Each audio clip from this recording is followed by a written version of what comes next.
Hey people of the interwebs, it is Q with another scuba diving adventure. 10 minutes after 7 on a Saturday morning, and it's 16 degrees outside, so things are warming up now that we've moved into springtime in Australia. I did manage to get a look at the water yesterday while I was down at the coast, and most, if not all, of the dive sites are looking open and fantastic. And I would say the one I'm thinking of choosing, we've probably got visibility of around about the 6 or 7 meter mark at a minimum. So if it expands out over that, I will be one happy diver. Steve, the instructor at Wildcat Dive, has got a course on today. He's got 3 students just starting their open water course, so he's going to be in the pool with those guys. I'm going to be out diving with my buddy Gordon and whoever else turns up. And I'll find out whoever else that may be when I get to the dive shop. Just before we get into the diving proper, I'm going to quickly show you this thing that you saw me buy in the intro to this video. This little braided tether is a very useful item to have, especially if entry and exit to your dive site is particularly difficult, somewhere where you may need both hands to be free to climb over rocks or just generally assist yourself. With this tether here, you can see I'm just holding my fins, but you could also put your mask strap through there as well, and essentially nothing's going to get lost should you fall over and get tumbled around by some waves. But more importantly, it frees up both your hands to be useful to you instead of just carrying gear which may or may not get lost. Obviously, at this particular dive site on this particular day, the conditions were pretty good. The waves were quite small, there wasn't a lot of surface movement going on, but even so, I'm still going to get myself into the habit of using this strap for every single dive, so that I don't have to think about it. It just becomes a second nature part of getting my equipment and myself ready for any dive.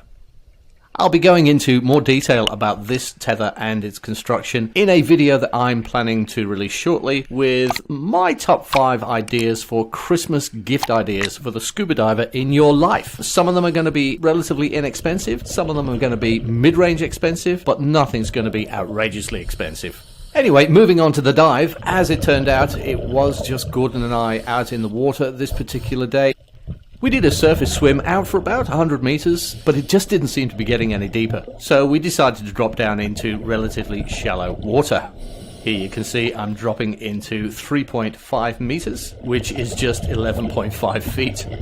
A quick check to see that my buddy was okay, a check also of our direction, and we were off in search of adventure. If you've seen some of my other videos, occasionally you'll see me picking up bits of rubbish and litter off the seafloor. One of the other things that we look for are fisherman lead weights. And we collect these because eventually you'll have enough lead that you can melt it down and make yourself some new dive weights. Because buying dive weights brand new is not a cheap exercise. From the outset, I could tell that this dive was going to be more about the small things in the ocean, so probably a lot of the marine home aquarium enthusiasts might find this video particularly interesting because there's quite a lot of focus on the small things which could be incorporated into your aquaria. Plus, it's just nice to see the things you might have in your aquaria in their natural environment. There were lots of these purple nudibranchs on this dive. Really small, these guys. The specimens that we saw were particularly small. They can grow up to 2 centimeters or 0.78 of an inch in length. And if you want to get really fancy, you can use their official name, which in this particular case is Sagaminopteron ornatum. I guess that means really small.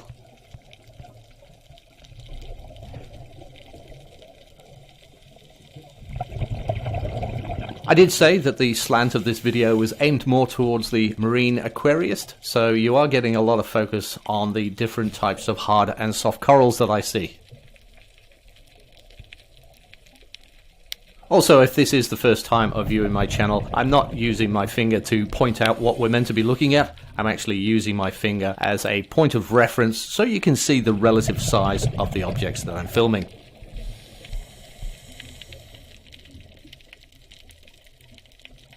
This one was a little bit too big for a finger-size comparison, so I actually used my whole hand.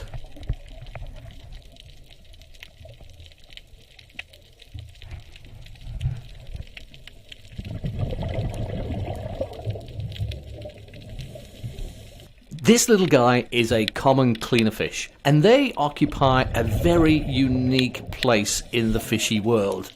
Once a clownfish comes into the cleaner fish's area, it'll start swimming around in a bobbing, dance-like motion. And this is kind of a signal to the other fish that, hey, I'm going to clean you. Can you just calm down and settle down, please? Obviously, the diving pose that I'm presenting is not the right signal for this cleaner fish to come and clean me.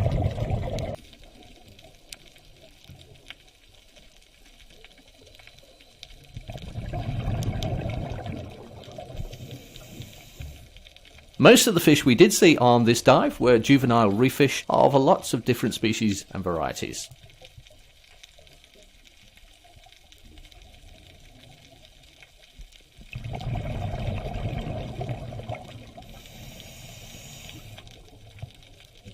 And a lot of them were quite camera shy on this particular day.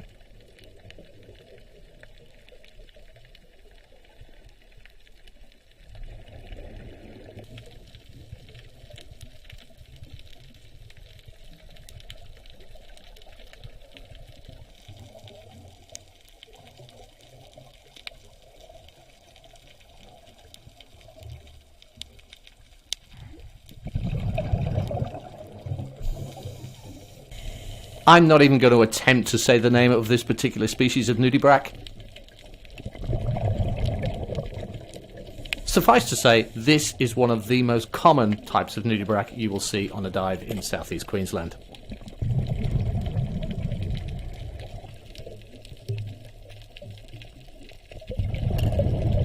And this white species can grow up to 8 centimeters, which is about 3.2 inches in length.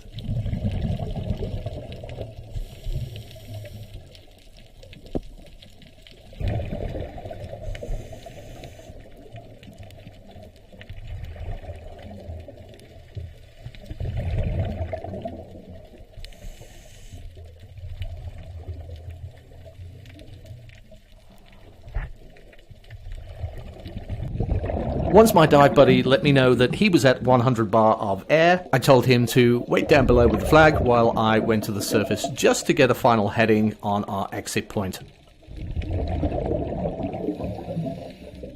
This particular dive site is called the Keyhole for a reason, and that's because there's a relatively narrow sandy gap between 2 rocky outcrops, which is your entry and exit point for the dive. And if you miss that exit point, whichever way you go, to the left or the right, you're going to end up on rocks, and if the waves are big enough, that's going to be a nightmare scenario for getting yourself out of the water.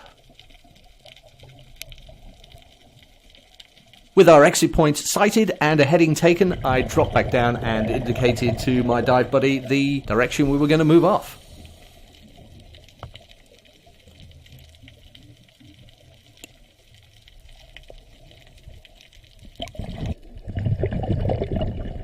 Another thing that I'd been noticing throughout the dive here and there were these little clusters of what looks like an egg of some sort, although I might be mistaken, it could be a plant. But on this particular rock on the way home, there was quite a big cluster of them. So I thought I'd grab some footage and see if any of you can let me know what exactly it is. Is it a plant or is it an animal? As you can see, they are very small.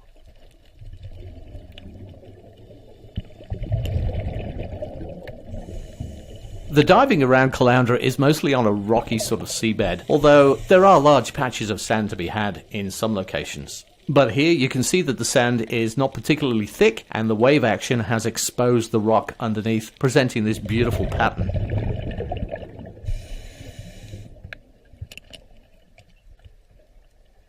On the final leg back home, here you can see the rocky part to the right hand side of the sandy Keyhole as we head back into the shore.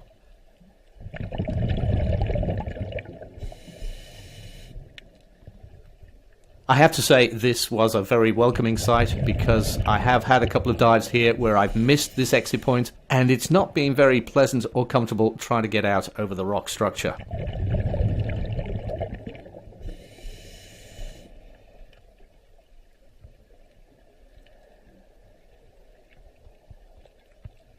Our total dive time on this was 60 minutes.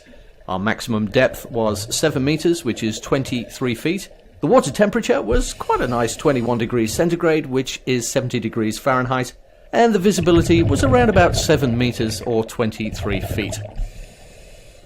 And as I pop my head out of water, boom, right at the place we wanted to be, straight at our exit point.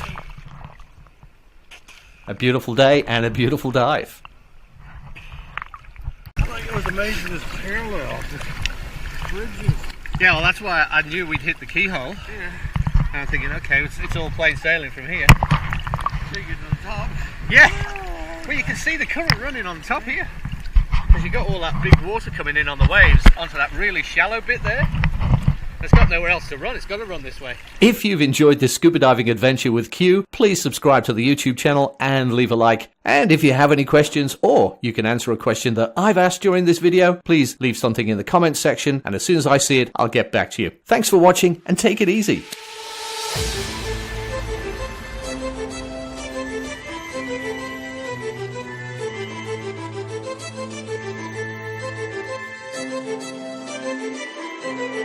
It's showtime.